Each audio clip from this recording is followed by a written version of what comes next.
to really offer a deep knowledge to your community requires a lot of continued learning. Eventually, I was just like, there's a market for this. There's got to be, because these are just conventional people who are asking for this. Hello and welcome to the Permaculture Vine podcast, where we talk about permaculture people and projects. And I'm your host, Cormac Harkin, and I welcome Matt Lebon today. Sorry if I butchered your name there. Welcome, Matt. Thanks so much for having me, Cormac. Pleasure to chat with you here. That's great. Do you want to just give a quick elevator pitch introduction for yourself, please? Sure. I mean, as it relates to the work of permaculture and stuff like that, I am hailing from St. Louis, Missouri, which is basically right in the heart of the United States. And I operate two different businesses. One is a design and installation business for permaculture and edible garden landscapes. It's called Custom Foodscaping. And the other business is called the Foodscaper, and that is a online education, training, and networking site for aspiring and professional foodscapers. So we call aspiring professional foodscapers like people who want to make their living, designing, installing, maintaining projects that are permaculture inspired, edible landscaping inspired, and it really comes out of the story for me, real briefly, of like being excited about permaculture and trying to figure out how do I make a living doing this, and this is where it led me. Great. Let's right on with the show then. So we'll start with yourself first, and just how did you discover permaculture? What was your permaculture journey like? I had a journey that began in Paraguay in South America. I was doing a U.S. government program called the Peace Corps, and part of our training in going and you spend 2 years in another country, and my trainer took us to a farm that was like permaculture inspired, and the guy who led us around the farm was just totally lit up and very experienced in permaculture. He was kind of old school Paraguayan farmer, back to the land guy who had stumbled into permaculture and had kind of developed the lingo and was able to kind of modernize a lot of the work that they were already doing in terms of closed loop systems. And that just blew my mind, really spoke to me. And to watch all of the integrated systems and all of the ways that they were using goats to clear brush, and they were using the pig manure as biogas and making worm tea and worm compost out of all the organic waste, and compost toilets, and everything just like blew my mind and really set me on this trajectory for learning more about permaculture, and eventually realizing that like I've got the permaculture bug so bad, like I got to find a way to do this every day.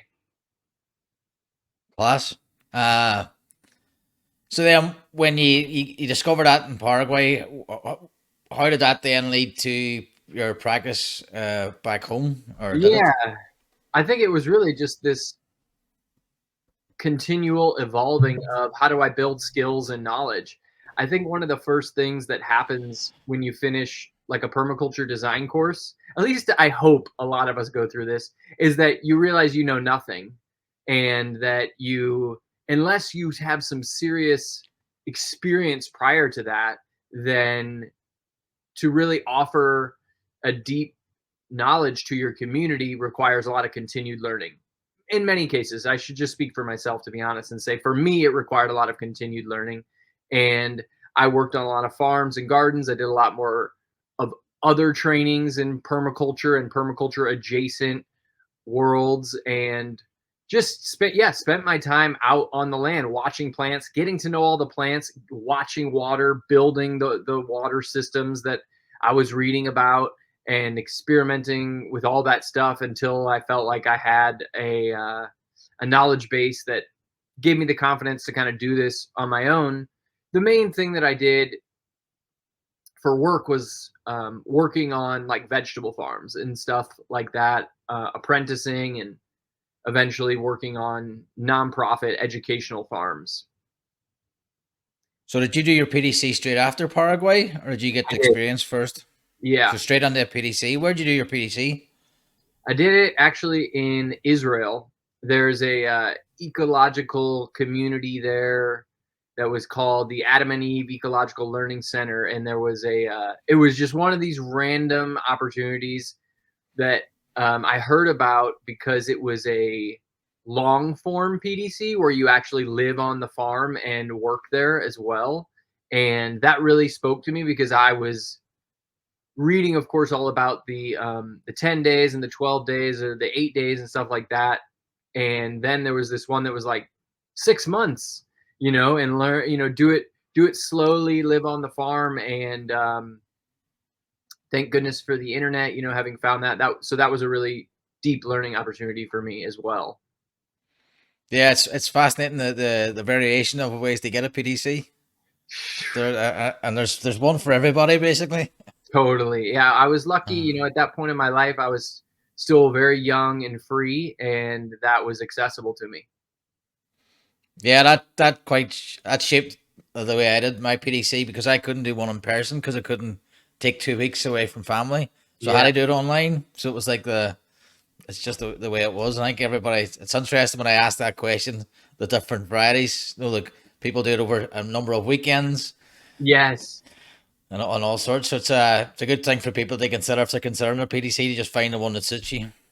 Totally. Yeah, that's a beautiful thing about the way it's evolved. It seemed like it used to be just kind of this 8 or 12-day intensive. It seemed like in person, and now you're right. There's just like a myriad of options that make it more accessible to everybody.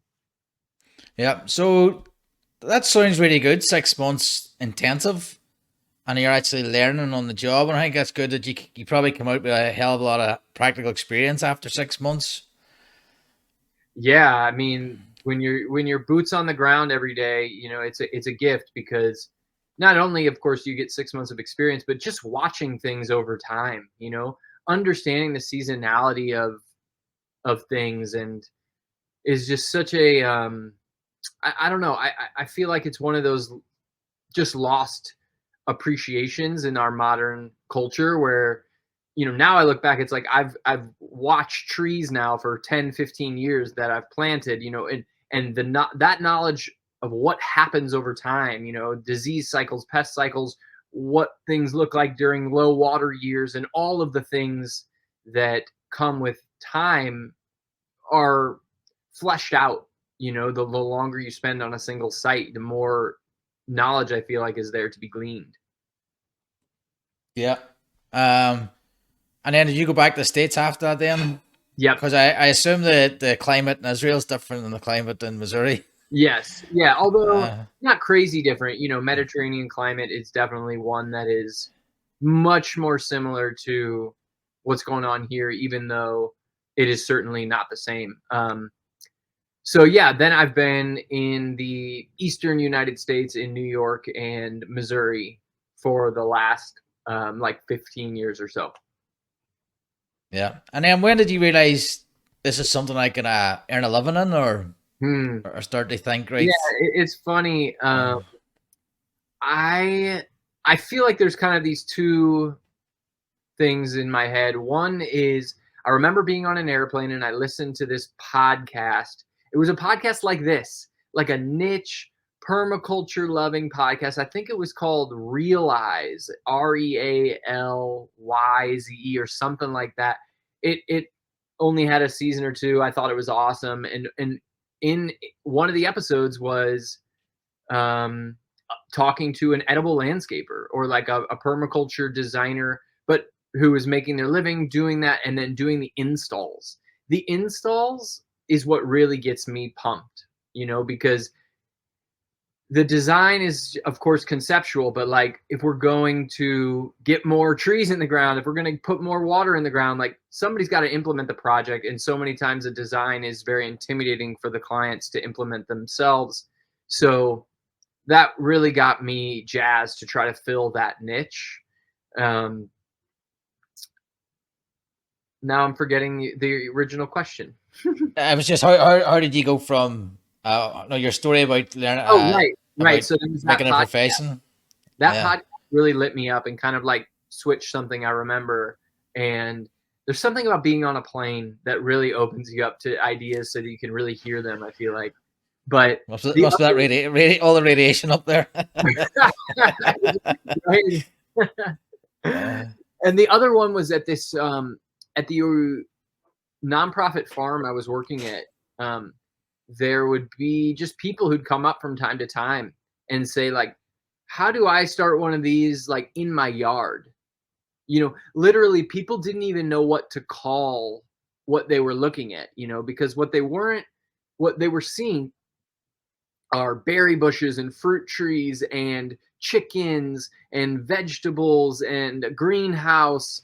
And it was kind of maybe more akin to what we would call like the homestead, right? Like you're on a handful of acres, and there's a little bit of a lot going on.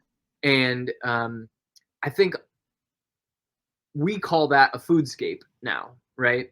But when enough people kept saying like, how can you come do this at my house, we're like, we're a farm, like we're a farm school, like that's not really what we do. We are growing fruits and vegetables, we're teaching people how to do them, but we don't set new farms up. And then eventually I was just like, there's a market for this, there's got to be, because these are just conventional people who are asking for this. Conventional in the sense that if they want it, I think there's a lot more people who want it too. And so that gave me the confidence to kind of strike out on my own and start a business and start telling everybody I knew, hey, I'm, all of you who've been asking me like to talk about their gardens and talk about their yards, like you can start paying me for that now. And I've got, no, I'm kind of kidding. For a lot of my friends and family, I was continue to just do that stuff for free to just get experience and build up my portfolio. But eventually, right, it has to become livelihood. And it took a good year of pounding the pavement and doing a few projects, getting a website together, but living a very humble life. After a year or so, it was felt possible to me to start making my living that way. yeah. So the what is it? I always forget the principle: slow and steady, Yep. small steps. Yeah, and then so that I think that's a good example of you have to take it slow. It's not going to happen overnight because I threw up a website and thought, right, where's all customers? It's like Right. they don't just appear. Yeah. And Getting it there was so any important. yeah, and any big lessons from that time about starting up? Like what worked, what didn't work?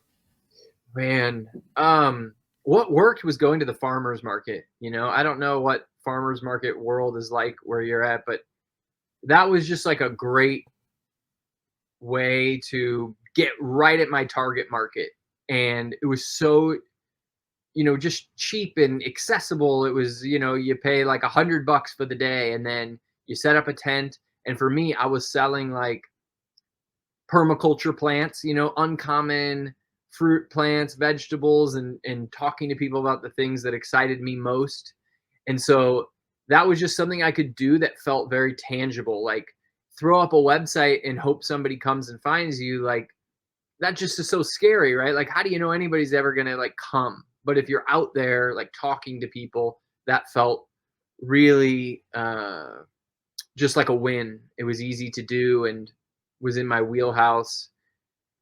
I think one of the big things for me that I kind of wish I had done that I didn't was have more like part-time employment.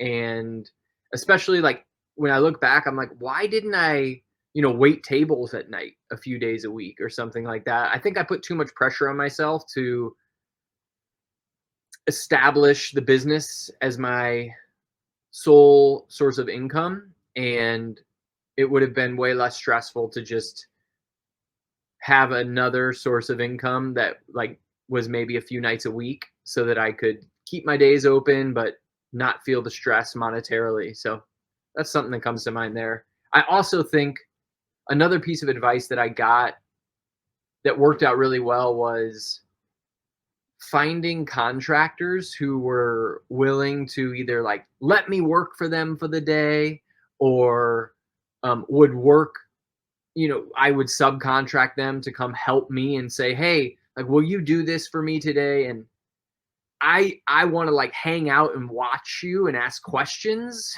And like, is that something you're willing to do? And of course, like a lot of bigger companies, like that isn't an option. But if you just find like the guys who are in their 60s, nearing retirement, they want to share their wisdom and they have a ton of it, those guys will just, yeah, they'll be like, yep, you pay me for my day rate. I'll tell you whatever you want, and a lot of times they go above and beyond because they want to share their lessons, and it's nourishing for them and a huge win and priceless learning for me because I'm like, how do you use that skid steer or that piece of equipment, or well, how do you hook up a trailer, things I had no idea about, because I had a very kind of suburban childhood where I didn't learn a lot of things regarding manual labor work. So Yeah, and locally too, they'll know the soil. They'll impart all the local knowledge of what's happening in what a lifetime's observations, yes, which you can't pay for really. right, exactly. They will Uh, help you anticipate your mistakes, from a mile away. Like, so that was yeah. really helpful. And then you mentioned part-time employment. So I work part-time uh, as an engineer and part-time designer. And Perfect. yeah, the only thing is it takes that urgency of it. So you would think if the part-time job was gone, maybe it would happen quicker, but it's balancing that stress level. For me, it's great. It takes a lot of stress off. And then it's like I took a 6 week break from doing the podcast and because of other stuff to take care of, and it's I'm able to do that because you have the part time income. Yeah. But then some people need that extra stress as well. I suppose they make things happen. Uh yeah. So do you want to tell me about then how that business developed further? Then how did you get from part time to full time? Nothing too special, to be honest. I feel like I kind of leveraged my contacts, told people using Instagram and Facebook, hey, this is what I'm doing, made some flyers. I continued to go to the farmer's market that first year, and I had, a big poster. Um, I A lot of it was just kind of word of mouth, and also teaching classes. I found every opportunity I could to teach classes, whether it was at the library or for a gardening club, and sending out, just emails to the like if you were to Google, St. Louis gardening clubs, and you'd probably find like 10 in my city of different groups, or like we have these master gardener groups here, places if see if they're interested in a talk, and about whatever you feel like you've got the most knowledge on it, permaculture design or edible plants, gardening, what have you. And that was a foot in the door because I feel like anything that you can offer where you don't have to make an ask, like you're giving. How do you give in a way that also feeds your business? Like one thing I find very interesting is we'll make Instagram videos about plants, right? So let's say I do an Instagram video about comfrey, right? And then sometimes like people will write in and say things like, thanks so much for taking the time to make these videos, and I'm like, fair enough. Like I feel your appreciation, but let's be honest, like this is how I am creating an audience, and the audience is what I need to do the business. So if it feels like a win for them, and then it's also bringing in business and comments and just helping spread the word throughout the community, then you've found something synergistic. So what are those synergistic opportunities where you can offer something that people want while also in a non cheesy way help people learn about your work? Yeah, but sounds of it, you've done the hours, you've pounded the pavement. Like any business, you have to do that. So it's no different. Doesn't Yeah, there's no way around it. Of course, there's no easy fix in terms of getting stabilized, getting livelihood, getting your reputation established. It's years. Yeah. So you had the install business. How long have you had that for? The design and installs. Do you digitally render your designs? Yes. What do you want to tell us? What software are you using? Yeah. I'm using Google Slides, which is Right. maybe a unconventional design software. It was interestingly enough, I was using Google Slides because I didn't have design experience, and then I was very comfortable making presentations in Google Slides. So I just started, okay, like I can make a base map and with Google Slides.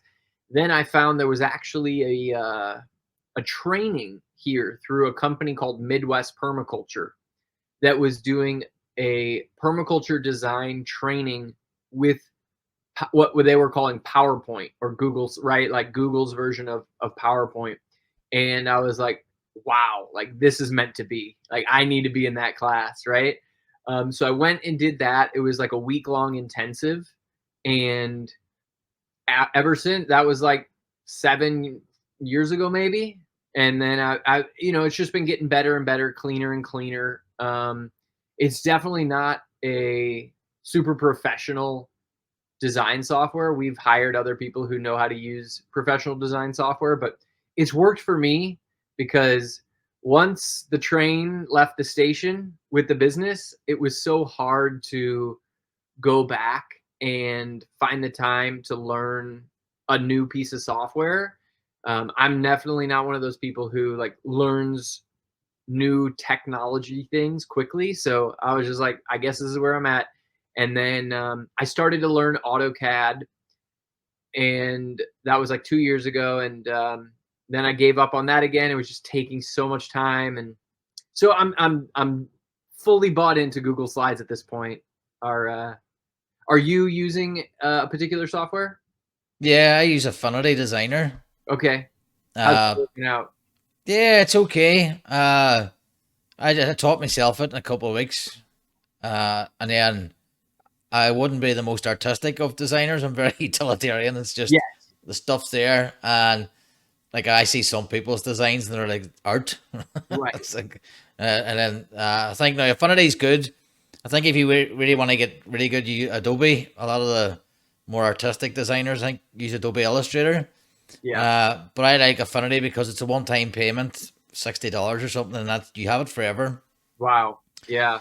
And it produces professional drawings to a high standard. So I have no complaints with it. I think it's great. Great to know. Yeah, I'd love to check that out. Yeah, and we have a course coming up on it's using Affinity Designer, how to get your base map. So you go to pdcdpro.com, you can get that. Just stick it up Sweet. there. That's a course you're offering? Yeah, it's a course we're building at the minute. We have so it's basically taking people who want to be a professional designer when they finish. So you do your PEC. It helps you build a portfolio because you build a website and Yeah. then use a plant database to produce plants. So it's to give you that wee sort of a leg up just when you start out, just to get you going. So you're starting off them where you have your portfolio, you have your website to point people to with your drawings on, and you're able to produce plant guilds. That's fantastic. I love that you're offering that. That's a really important building block for people to get to the next level. Yeah, and it's just that because that's the process we had. I had our course collaborators had to go through ourselves. We're all food forest abundance, and when we sort of started with them, we had to sort of produce professional drawings as part of the contract. So you had to go and learn it yourself, and then it just cuts out. Now it gets you to proficient level. You have after that, you have loads of learning. So we're not going to be saying you're going to be producing these fantastic drawings, but it just gets you that hand up, get you started, get you going, and then it's up to you how you use that then. Cool. Yeah. So you have a do you have a learning platform as well, or did you say? Yeah, that's called the Foodscaper.com. And that's really been what I've been most excited about the last few years. Um, Basically, we realized, and maybe you have kind of come into this as well with your training that you're offering with, but as soon as you start to do stuff like offer design training for people, like your affinity course, you realize like, well, now there's like a whole network of people out there in the world who are kind of doing this super niche thing that I'm doing. And I need to be a part of that network so that we can share, build each other up. So that's like what we've done with the Foodscaper is basically create an online network of professional foodscapers, people who design, install, maintain edible landscapes for a living for clients, right? And it's that whole like client interfacing thing that's so different. Like there's a million of us who've gone through the permaculture design course, been inspired and incorporated it into our lives in some way, but some of us have chosen this route of like, I want to do the design, install, maintain as a job and start a business. And the hands-on piece is kind of what we're focused on, like people who are in working in 3D on people's properties. So we're doing an annual conference, we're doing a podcast, we're doing free classes, webinars, we've got downloadables, we've got courses we're selling, all kinds of things to support the growth, learning, networking. Networking is like the most important thing for us because at the early stage of this movement, like we just have to come together and find each other. It's so uplifting and electrifying to know that there's other people doing the same thing, like with your same struggles out there, inspired by through gardening, permaculture, what have you, who want to do this for clients and make their living doing it. And that is a whole different skill set. It's very business focused and it's way less permaculture focused, right? We have this base foundation in common, which is like, the principles of permaculture, like healing the earth and creating abundance and fair share and trying to retrofit our communities with a permaculture lens. But how do we do that in a way that allows us to pay the bills that way and support our families? And that's where the Foodscaper comes in. And so, I'm really excited about the work that we're doing. And we've got, an annual conference that we do every winter, but then we've got all those other things that I talked about as well. We're doing a free day of learning coming up here for people who want to like understand what it's all about. And it's called the Career Fair. It's basically just a day of free classes for people to see like what is professional foodscaping all about? What is it like to be like an edible landscaper for a living? So some of the stuff. Yes, that's class. So for our listeners who are professionals, that would be right up their street. How do they get involved? Just go to the foodscaper.com and should see information there about the conference, about the career fair. There's a ton of courses on there and different ways that we could even, potentially, maybe there's opportunities for collaboration there with the work that you're doing. But definitely perusing that website, seeing the upcoming offerings that we've got. Yeah, no, that's great. I didn't realize it was a big network. I knew you had the course, the Foodscaping course, and how to start the business.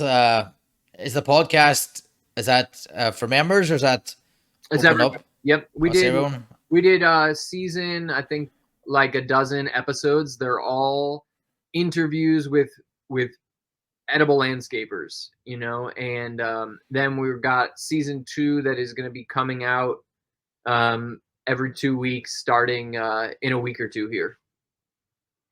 Oh, that's great. I'll leave the link to that in the Oh, that'd description. be amazing. and I put it out there. That's great. No, I'll look forward to listening to it. Thanks so much, Cormac. Yeah.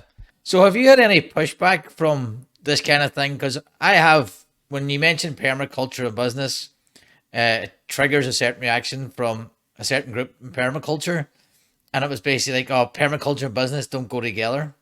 Oh, wow. Yeah, I mean, hey, more power to you if you don't want to opt in, and you can find a way to live your values without um, bringing the capitalist model into your life. But I certainly have not cracked that code. So, when I scan our modern life and my ability to live in a house, have a car, and do things that I'm interested in every day, I don't know how. I just don't know what it would look like to not combine permaculture and business. In fact, I would make the argument that it's paramount that we do combine them, because that's the only viable way to scale the solutions, in my opinion. I just don't see people taking this on at just like a community level scale, like community gardens, for example, which are almost always just like nonprofit neighborhood efforts that, if I'm being honest, 3 out of 4 times, like, they're just not around 5 or 10 years later. And if they are, they're limping with one person who's kind of carrying the load. Um, I think what I've seen, in my 8 years doing this, is like it actually works really well to exchange money for somebody to get exactly what they want at the house that they're living in on the property that they own. And within that, there are so many flaws within the model of land ownership and property rights and unfair labor practices in the workforce. And um, what did I mean? I mean, there's a million critiques you could make on the permaculture meets business concept, but I just don't know another way to do the things that I believe are going to heal the planet, feed my soul, and nourish the community if we're not doing it for profit. Um, I have worked in the nonprofit model for a long time, and that was just basically asking the rich to fund your nonprofit endeavors. And that really rubbed me the wrong way as well. Like, that did not seem like the model, where we got to like do all these events and wine and dine the rich and spend our time writing grants. And like, that's not the work. The work is like the design, the install, the maintain, the out on the earth, like the creating of the experiences that are actually going to heal the planet, like the stuff that gets us excited, right? But I just felt like it was all those other things that were sucking up all the time and resources, and the actual stuff like that was making a difference was this tiny fraction of the whole effort to get there. Yeah, no, I agree. Yeah, to me, it's essential. Like you can't scale it up without having that economic model behind it. It doesn't have to be the extractive economic model, but it has to be an abundant model. So whatever everybody gets rewarded for what they do. So to me, and that can be different models for different people in different locations. Just like the real life. We're Of not we're course. not separate from the real world. We're in the real world, and you have to me, you just have to get on with it. And I tend to just I get quite amused when people crack up. Hmm. It's quite funny. Uh, so what are you working on now at the minute? What's taking up most of your time? Oh man, just getting ready for this upcoming fall and winter season with the Foodscaper. Like I mentioned, we've got this podcast we're coming out with. We've still got a few interviews left to do with that. And then we've got this career fair that's coming up later this fall.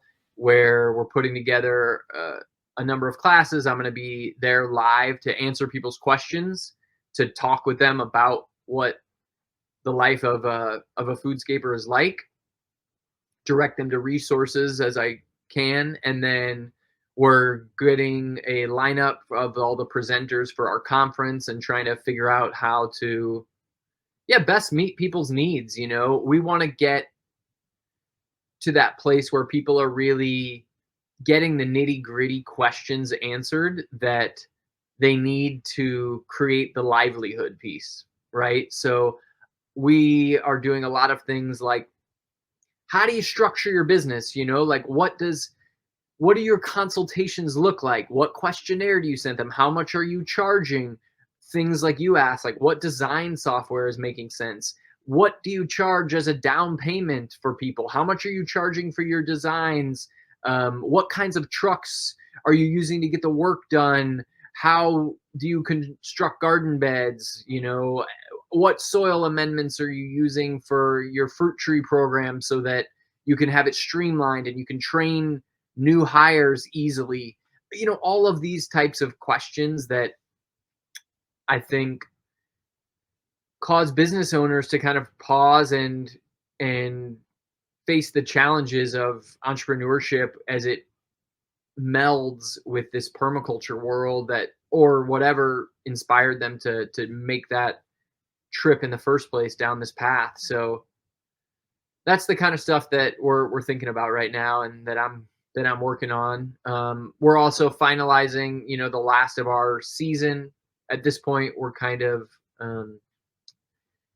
we're booked out for a while. So my main job is doing the consultations and the designs, and then we call the proposal. Like, what is this project going to be? What's the design and what's the scope of work? How much is it going to cost?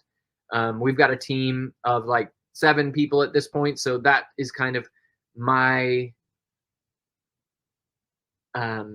my main role within the team. And then I'm able to pass a lot of these projects off to project manager who can carry them forward, which gives me a little bit of the free time in the fall to focus on some of those Foodscaper projects that I mentioned. So if I'm a what area do you serve? Do you serve your local area or do you do remote designs? Just doing local area. Right. And so someone in Missouri comes to you and says, "Hey Matt, I want the design." How does that process work? Yeah, well, we start off with everybody starts off with an in-person consultation, and that's basically where we send them a questionnaire. We go out, we talk with them for usually, an hour and a half, get a tour of the property. We're talking mostly urban and suburban. These are not like large properties. And I start offering ideas, getting feedback, trying to understand what will meet their goals. And then based on that conversation, we can either leave it there, people can just pay for a consultation, or they can then go into what we call the design deliverable, where it's going to be similar to probably what you're doing, right? It's like, this is a paid design. There's going to be a lot of details involved. It's going to take me a number of hours to create this design, and then I'll send them a proposal for a design. Or if it's like quick and easy, sometimes it's like, I want 4 garden beds and I want, 5 fruit trees along the street here. And that's the whole thing. That is like, not every one of our jobs, not by a long shot, is some like big permaculture property. Maybe they dream of that, but like, to really implement the whole thing is so much money. It's often cost prohibitive. Just getting people some fruits and a garden is often like what a lot of people are interested in. And then, so I give that design for free. I render that design, but it comes with the installation proposal itself. Wow. So all right, consult, free design, and then the install. So Yep. not really. You see it as a proposal here. I want to do this if you're interested, and then do most people then take the install? Yeah, probably 3 out of 4 people. And like I said, if it's going to be an extensive design, one that takes me more than 2-3 hours, then they pay for the design first, and then I'll bid it out for installation, Right. Aye. because I can only give away so much. But if it's just going to take me an hour or two, I want to make it very frictionless for the client. And a lot of times they leave the consult excited about the possibilities for the future. And so if I create another barrier where we have to go through the design process together before they get a bid, then they lose interest, or their air conditioning breaks and then they got a big expense and they don't want to work with me anymore. That stuff happens all the time. So if I can like speed up my turnaround and get them something right away and get a down payment, while it's fresh on their brain and we've recently had the consultation, that tends to be the winning formula in my experience. And then we just build that design time into the bid. And so they are paying for it. They're just not paying for it if they don't do the project.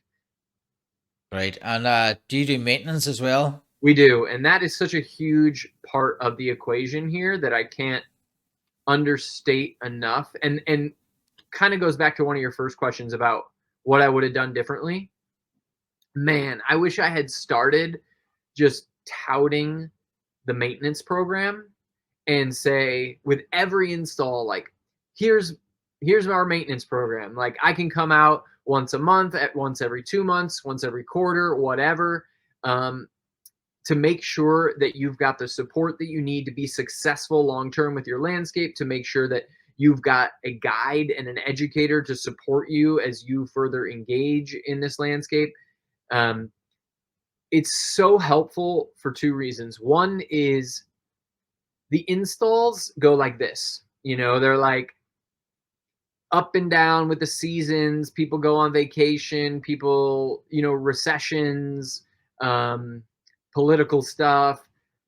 All of the factors like can cause turbulence within the installation cycle, and it's stressful. But maintenance, on the other hand, is the opposite, right? Like, after a few years, if I've built up my maintenance schedule where like 2 days a week, I know like I'm going to get paid. Like, I've got maintenance 2 days a week.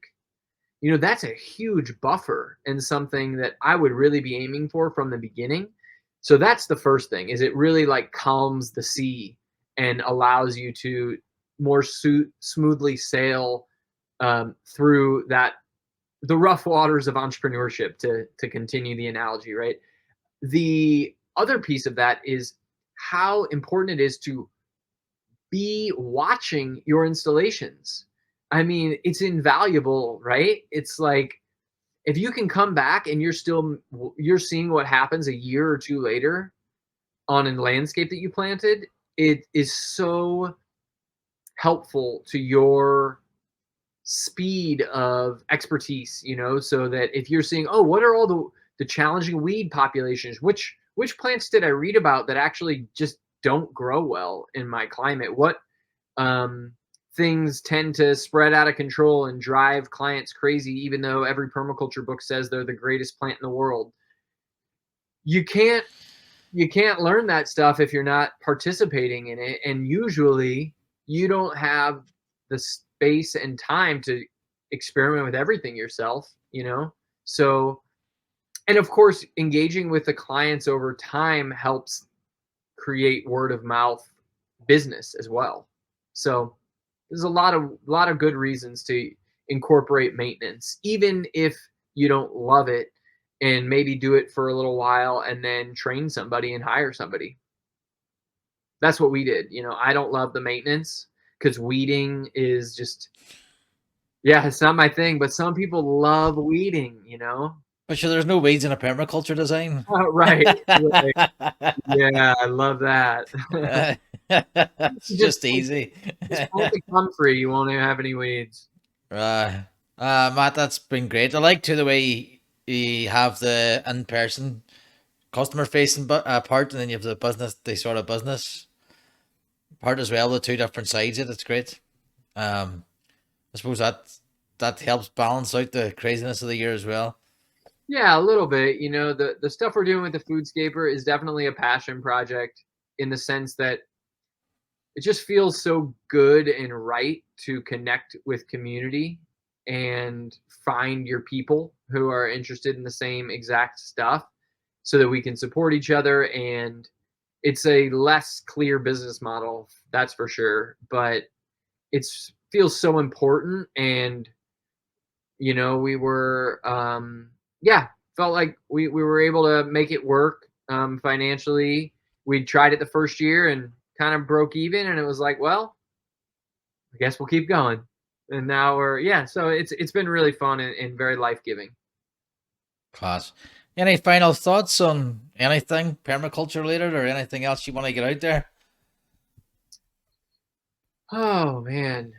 um I don't think so, Cormac. I think I really communicated what I was jazzed to talk to you about, which is just this whole transition of permaculture dreamer, enthusiast, designer into how to make a living with that. And it sounds like between your course and some of the work that we're doing, people have a lot of resources at their disposal to transform their interests into livelihood. Yeah, there's a few out there now. A couple of guests have been on. They have courses as well. Again, everything's slightly different, depending on where you're from. Like Jason's has a permaculture business design course, which goes through finding your customers, identifying your packages.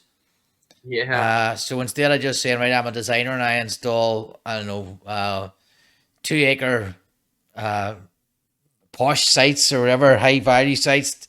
Well, there might be any in your area, so actually identifying where's the need in your area, and then how you create your packages. Jose's is more a landscaping business where he teaches you how to collaborate with contractors. So you act as like a project manager. How do you start that? So there's all these resources out there. Oh man, what can you?